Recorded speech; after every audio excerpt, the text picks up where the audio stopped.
जय हिंद दोस्तों। आज के क्लास को शुरू करते हैं आज के मोटिवेशन लाइन के साथ। पेड़ कभी डाली काटने से नहीं सूखता।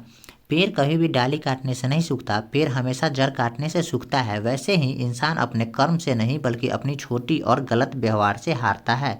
चलिए दोस्तों, आज के शुरू करते हैं पहले प्रश्न के साथ। निम्नलिखित वायुसेना में ऑपरेशनों में कौन सा सही सम्मिलित है? ऑप्शन ए है ऑपरेशन बंदर, जो बालाकोट स्ट्राइक कोड के लिए था। ऑप्शन 2 में है ऑपरेशन सफ़ेद सागर, जो कारगिल युद्ध 1999 में चलाया गया था ऑपरेशन। ऑप्शन सी में है ऑपरेशन देवी शक्ति, जो अगस्त 2021 में अफगानिस्तान में फंसे भारतीयों के लिए लाया गया था। ऑप्शन डी में है उपयुक्त सभी। तो इसका होगा जो उपयुक्त सभी, यानी सभी इनमें से है, जो आंसर इसका सही है ऑपरेशन बंदर है, जो बालाकोट स्ट्राइक कोड के लिए लाया गया था।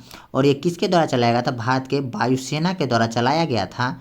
भारत के वायुसेना के द्वारा चलाया गया था। वायुसेना दिवस कब मनाया जाता है? तो 8 अक्टूबर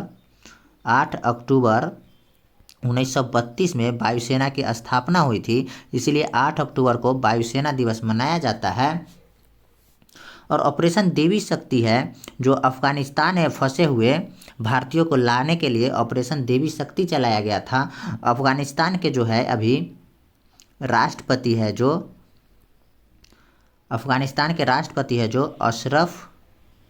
अशरफ गनी है, जो अफगानिस्तान के राष्ट्रपति है। और अफगानिस्तान के संसद का नाम क्या है? तो अफगानिस्तान के संसद का नाम है जो शोरा कहलाता है। और एक और चलाया गया था जो इम्पोर्टेंट है,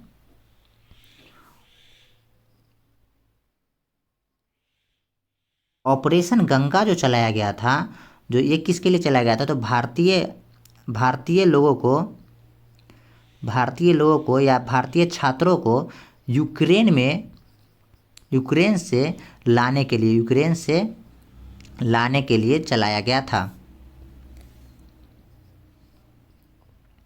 दूसरा प्रश्न देखते हैं, भारत में बहादुरी का सर्वोच्च पुरस्कार कौन सा है? ऑप्शन ए है अशोक चक्र, ऑप्शन बी है परमवीर चक्र, ऑप्शन सी है महावीर चक्र, ऑप्शन डी है उपयुक्त में से सभी।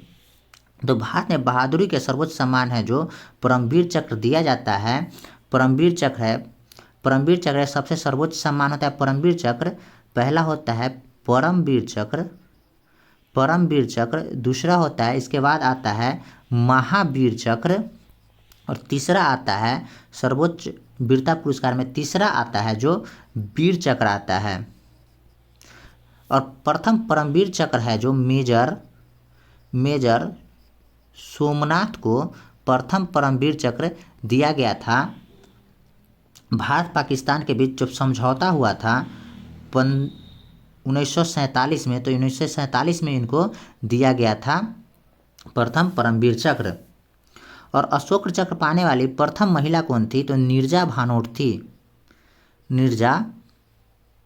नीरजा भानोट थी जो प्रथम अशोक चक्र पाने वाली प्रथम महिला थी। अशोक चक्र पाने वाली प्रथम महिला नीरजा भानोट थी। नेक्स्ट क्वेश्चन देखते हैं, स्वदेश निर्मित एंटी टैंक गाइडेंस मिसाइल कौन है? ऑप्शन ए में है हेलिना, ऑप्शन बी में है डोर्नियर 228, ऑप्शन सी में है बागसीर, ऑप्शन डी में है विक्रांत। तो स्वदेशी निर्मित एंटी टैंक गाइडेंस मिसाइल है जो हेलिना है। हेलिना को किसने विकसित किया है? तो DRDO है जो विकसित किया है। DRDO का फुल फॉर्म क्या होता है? तो DRDO का फुल फॉर्म होता है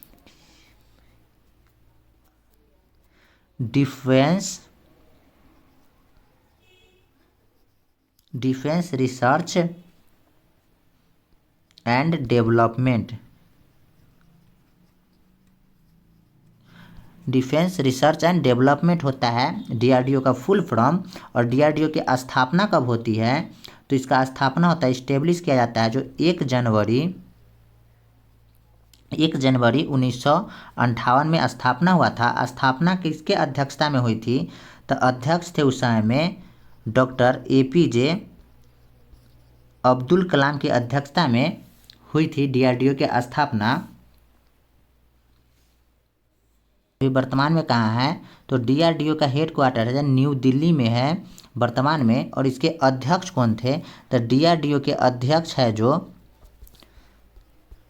डीआरडीओ के अध्यक्ष जो समीर बी कामत है।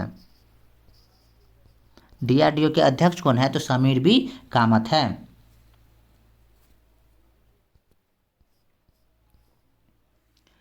नेक्स्ट क्वेश्चन है, भारतीय वायुसेना में सर्वोच्च पद कौन सा होता है?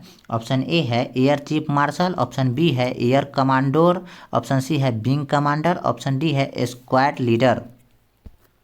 तो वायुसेना में होता है जो सर्वोच्च सम्मान होता है जो ये होता है एयर चीफ मार्शल होता है।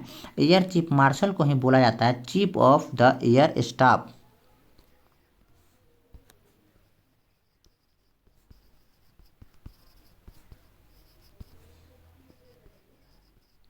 इसको क्या बोला जाता है? दूसरा नाम है इसका जो चीफ ऑफ एयर स्टाफ बोला जाता है। और पूछ देता है एग्जाम में कि इसके कितने कमांड है, वायुसेना के कितने कमांड है? तो वायुसेना को 7 कमांडों में विभाजित किया गया है। पहला देखते हैं पूर्वी कमांड। पूर्वी कमांड कहाँ है? तो शिलोंग है। उसके बाद है पश्चिमी कमांड। तो पश्चिमी कमांड कहाँ है? तो न्यू दिल्ली है। पश्चिमी कमांड है जो न्यू दिल्ली है। केंद्रीय कमांड कहाँ है? वायुसेना का केंद्रीय कमांड है जो इलाहाबाद में पड़ता है और इसका नाम हो गया है प्रयागराज। केंद्रीय कमांड है जो इलाहाबाद यानी प्रयागराज। और दक्षिणी कमांड है जो तिरुवनंतपुरम पड़ता है। तिरुवनंतपुरम में पड़ता है दक्षिणी कमांड। और दक्षिण पश्चिम कमांड है जो दक्षिण पश्चिम कमांड है जो कहाँ पड़ता है? ये पड़ता है गांधीनगर में पड़ता है दक्षिण पश्चिम कमांड, गांधीनगर। अब है ट्रेनिंग कमांड। वायुसेना के लिए ट्रेनिंग कमांड है, ये कहाँ पड़ता है? ट्रेनिंग कमांड है जो बेंगलुरु में पड़ता है। बेंगलुरु में है ट्रेनिंग कमांड। अब है मेंटेनेंस कमांड। वायुसेना के लिए मेंटेनेंस कमांड कहाँ है? मेंटेनेंस कमांड कहाँ है? तो वायुसेना का मेंटेनेंस कमांड है जो नागपुर में करता है। देख लेते हैं पूर्वी कमांड कहाँ है? शिलोंग में पड़ता है। पश्चिमी कमांड न्यू दिल्ली में। केंद्रीय कमांड इलाहाबाद में पड़ता है। दक्षिणी कमांड है तिरुवनंतपुरम में पड़ता है। और दक्षिण पश्चिम है जो गांधीनगर में पड़ता है। और है ट्रेनिंग कमांड है जो बेंगलुरु में पड़ता है। और मेंटेनेंस कमांड है जो नागपुर में पड़ता है। यही वायुसेना का 7 कमांड है। अब है जो तीनों सेना का देख लेते हैं स्थापना दिवस।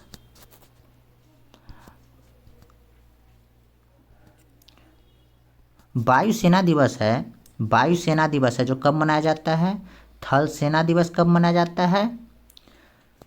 वायुसेना दिवस, थल सेना दिवस। और एक होता है नौसेना दिवस, ये कब मनाया जाता है? तो वायुसेना दिवस है जो 8 अक्टूबर को मनाया जाता है। थल सेना दिवस है जो 15 जनवरी को मनाया जाता है।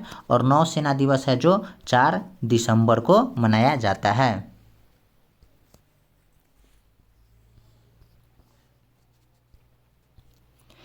जाफना प्रायद्वीप और श्रीलंका के मुख्य भूमि को जोड़ने वाला दर्रा क्या कहलाता है? ऑप्शन ए में है डंकन पास यानी डंकन दर्रा, ऑप्शन बी में है अल्बर्टा, ऑप्शन सी में है पाक, ऑप्शन डी में है एलिफेंटा। तो जाफना प्रायद्वीप और श्रीलंका के मुख्य भूमि को जोड़ने वाला पास है जो यह कहलाता है एलिफेंटा पास। और एलिफेंटा गुफाएं हैं जो महाराष्ट्र में है, जो राष्ट्रकूटों ने बनवाया था। अब है डंकन पास, देखते हैं डंकन पास किसके किसके बीच में है? तो दक्षिणी अंडमान वे लिटिल अंडमान के बीच में है। दक्षिणी अंडमान और लिटिल अंडमान के बीच में पड़ता है डंकन पास। अब है जो पाक स्ट्रेट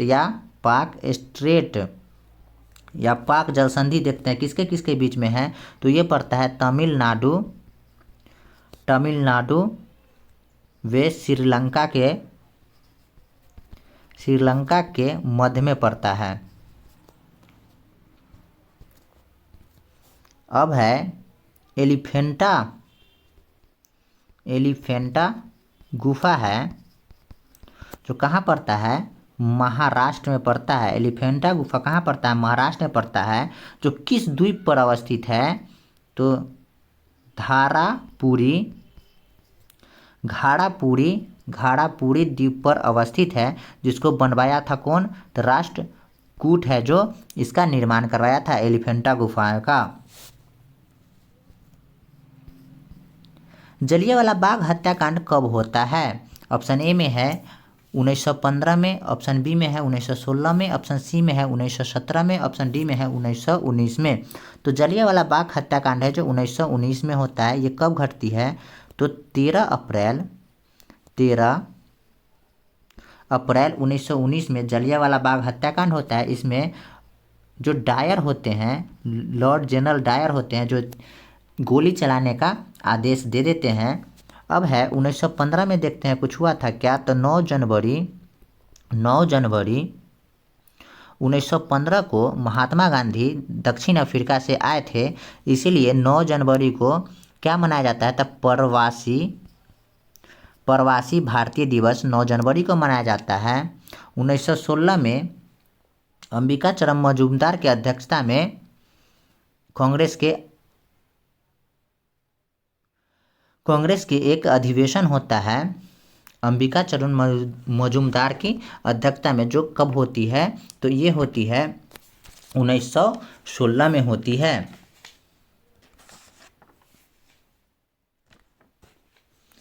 1916 में होती है अंबिका। जो मुस्लिम लीग का समझौता भी होता है जो 1916 में होता है। और कहाँ होता है? तो लखनऊ में होता है, लखनऊ में होता है। जिसकी अध्यक्षता कौन किए थे? तब अंबिका चरण मजूमदार किए थे। पता। अब देखते हैं 1917 में क्या होता है। 1917 में हुआ था जो 1917 में रूस की क्रांति आती है। रूस की क्रांति की शुरुआत कब हुई थी? तो 1917 में हुई थी। और 1917 में भारत में क्या हुआ था?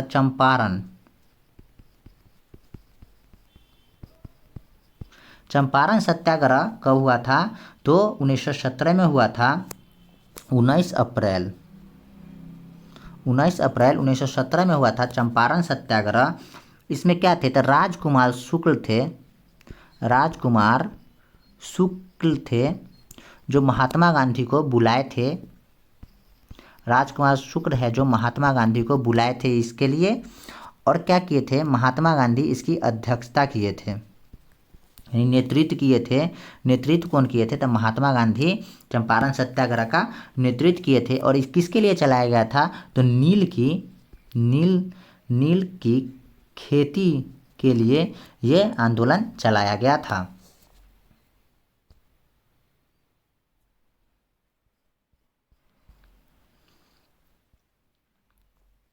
नेक्स्ट क्वेश्चन है, बुद्ध के उपदेशों के अनुसार मनुष्य के समस्त दुखों का कारण क्या है? ऑप्शन ए है अभिमान, ऑप्शन बी है क्रोध, ऑप्शन सी है लोभ, ऑप्शन डी है तृष्णा।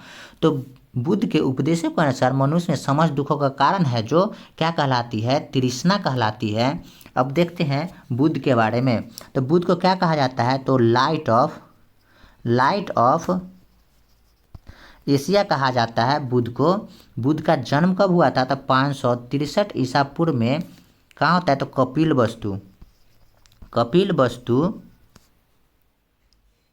कपिल वस्तु के लुम्बिनी नामक स्थान पर होता है इनका 563 ईसा पूर्व में जन्म। और इनके पिता का नाम क्या था? तो पिता थे जो सूर्योधन थे। पिता सूर्योधन थे जो कौन गण के थे? तो शाक्य गण के मुखिया थे। और इसके माता का नाम क्या था? तो महामाया थी, माया देवी। इनके माता का नाम था माया देवी, जो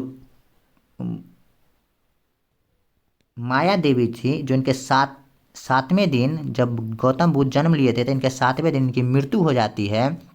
तो गौतम बुद्ध के पालन पोषण कौन करती है? तो उनकी सौतेली माँ होती है जो प्रजापति गौतमी है, जो ये करती है उनके पालन पोषण। इनके बचपन का नाम क्या होता है? तो इनके बचपन का नाम क्या होता है? तो गौतम बुद्ध के बचपन के नाम होता है जो सिद्धार्थ होता है। और इनकी मृत्यु कब हो जाती है? तो मृत्यु 80 वर्ष की अवस्था में हो जाती है। कहाँ पे? तो कुशीनगर में हो जाती है 483 ईसा पूर्व में। कुशीनगर देवरिया उत्तर प्रदेश में।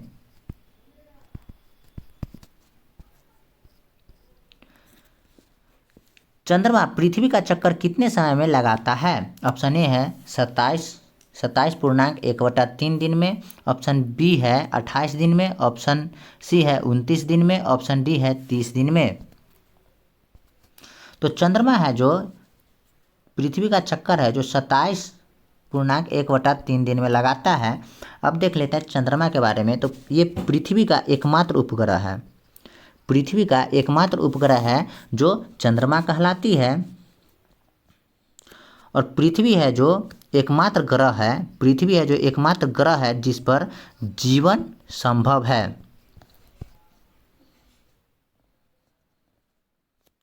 इसके चंद्रमा के आंतरिक भाग को आंतरिक स्थिति का अध्ययन, चंद्रमा को आंतरिक स्थिति का अध्ययन क्या कहलाता है? तो ये कहलाता है सेलेनेलॉजी। चंद्रमा के आंतरिक स्थिति का अध्ययन क्या कहलाता है? तो सेलेनेलॉजी कहलाता है। चंद्रमा है जो पृथ्वी पर से कितना दिखाई देता है? तो इसका कितना भाग है जो पृथ्वी पर से दिखता है? तो 57% भाग है जो पृथ्वी पर से दिखता है। और पृथ्वी की परिक्रमा कितने दिनों में करती है? तो ये करता है 27 दिन 8 घंटे। 27 दिन 8 घंटे में पृथ्वी की परिक्रमा करता है। और जीवाश्म ग्रह चंद्रमा को क्या कहा गया था? जीवाश्म ग्रह की संख्या दी गई है चंद्रमा को। चंद्रमा पर ही है जो शांति सागर है, धूल का मैदान है जो शांति सागर है। धूल का मैदान है जिसको क्या कहते हैं? शांति सागर है जो ये अंधकार में प्रकाश है, यानी यहाँ अंधेरा ज़्यादा होता है।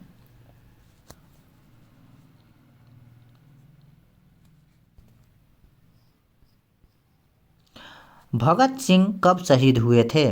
ऑप्शन एक में है 1908 में, ऑप्शन बी में है 1909 में, ऑप्शन सी में है 1923 में, ऑप्शन डी में है 1931 में। तो भगत सिंह की मृत्यु 1931 में हो जाती है। कौन सा विटामिन स्कर्वी रोग के निवारण में काम आता है?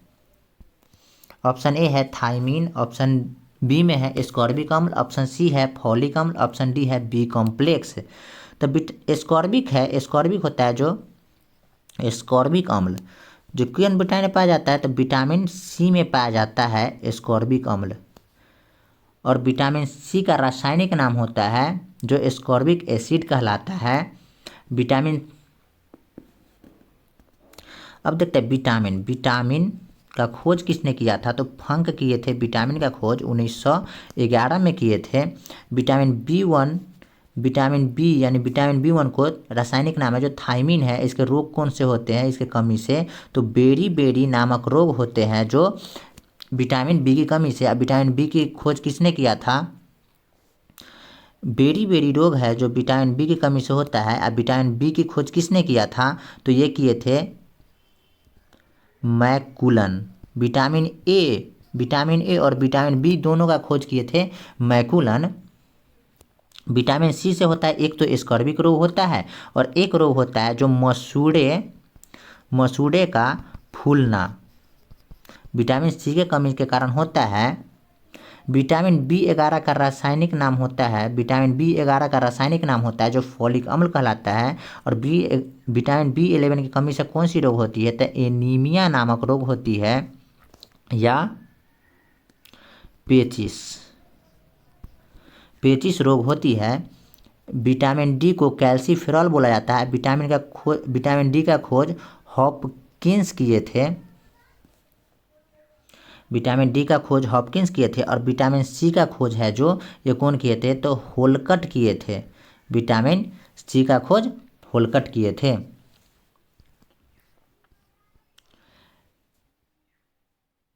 इंटरनेशनल रेड क्रॉस सोसाइटी का मुख्यालय कहाँ स्थित है?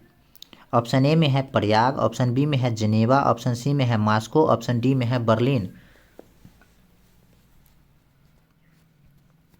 तो इंटरनेशनल रेड क्रॉस सोसाइटी का मुख्यालय है जो जनेवा में पड़ता है।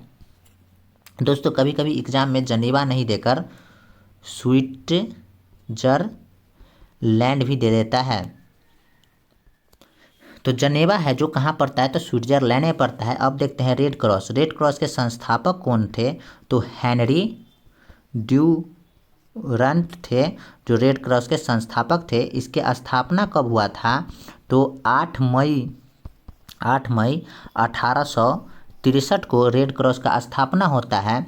और रेड क्रॉस को नोबेल प्राइज़ मिला हुआ है। रेड क्रॉस को कितने बार नोबेल प्राइज़ मिला हुआ था? 3 बार मिला हुआ था। एक तो 1917 में, दूसरी बार 1944 में, तीसरी बार 1963 में। 3 बार इसको नोबेल प्राइज़ दिया गया था। और रेड क्रॉस दिवस कब मनाया जाता है? तो इसकी स्थापना 8 मई को हुई थी, इसीलिए रेड क्रॉस दिवस है। रेड क्रॉस दिवस है जो 8 मई को ही मनाया जाता है। महाराष्ट्र का मुख्यमंत्री कौन है? अभी वर्तमान में महाराष्ट्र के मुख्यमंत्री कौन है? ऑप्शन ए है एकनाथ शिंदे, ऑप्शन बी है सुरेंद्र प्रभु, ऑप्शन सी है उद्धव ठाकरे, ऑप्शन डी है देवेंद्र फडणवीस। तो महाराष्ट्र के अभी वर्तमान में मुख्यमंत्री है जो एकनाथ शिंदे है। अब देखते हैं महाराष्ट्र की राजधानी है जो महाराष्ट्र की राजधानी है जो मुंबई पड़ता है। और ग्रीष्म शीतकालीन राजधानी कहाँ है महाराष्ट्र का? तो शीतकालीन राजधानी है महाराष्ट्र का जो कहाँ पड़ता है? तो ये नागपुर में पड़ता है। इसमें जिला की संख्या कितनी है? तो महाराष्ट्र में जिला की संख्या 36 गो है। यहाँ के राज्यपाल कौन है वर्तमान में? तो वर्तमान में यहाँ के राज्यपाल है भगत सिंह कोश्यारी। महाराष्ट्र का अभी वर्तमान में राज्यपाल कौन है? तो भगत सिंह कोश्यारी। और ये उद्धव ठाकरे है जो ये यहाँ के भूतपूर्व मुख्यमंत्री हुए जो उद्धव ठाकरे हुए। अभी वर्तमान में देवेंद्र फडणवीस है जो महाराष्ट्र के उप मुख्यमंत्री है। महाराष्ट्र के उप मुख्यमंत्री कौन है? तो देवेंद्र फडणवीस है। रॉकेट किस सिद्धांत पर कार्य करता है? ऑप्शन ए है ऊर्जा संरक्षण, ऑप्शन बी है बर्नौली प्रमेय, ऑप्शन सी है एवोगाड्रो परिकल्पना, ऑप्शन डी है संवेग संरक्षण। तो रॉकेट है जो संवेग संरक्षण के सिद्धांत पर कार्य करता है। निम्नलिखित संविधान संशोधन में कौन सा सही सुमेलन है? ऑप्शन ए में है 101वां संविधान संशोधन 2016 में हुआ था जो वस्तु एवं सेवा कर अधिनियम से संबंधित है। ऑप्शन बी में है जो 103वां संविधान संशोधन 2019 में हुई थी जो गरीब स्वर्णों को 10% आरक्षण से संबंधित है। ऑप्शन सी में है 105वां संविधान संशोधन जो 2021 में हुआ था जो पिछड़ा जातियों की सूची तैयार करने के लिए राज्यों के अधिकार से संबंधित है। ऑप्शन डी है उपयुक्त सभी।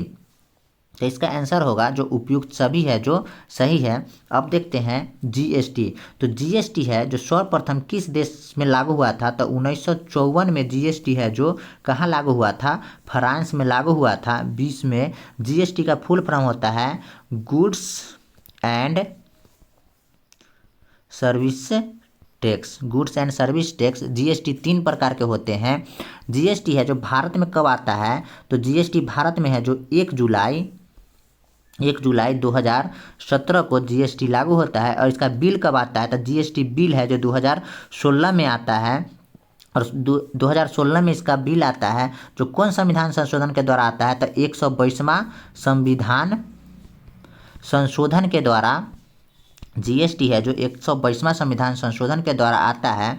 अब भारत का जीएसटी है किसके मॉडल पर आधारित है? तो ये है जो कनाडा के मॉडल पर आधारित है। और जीएसटी का सुझाव कौन समिति दिया था? तो विजय केलकर समिति के सिफारिश पर ही जीएसटी को लाया गया था।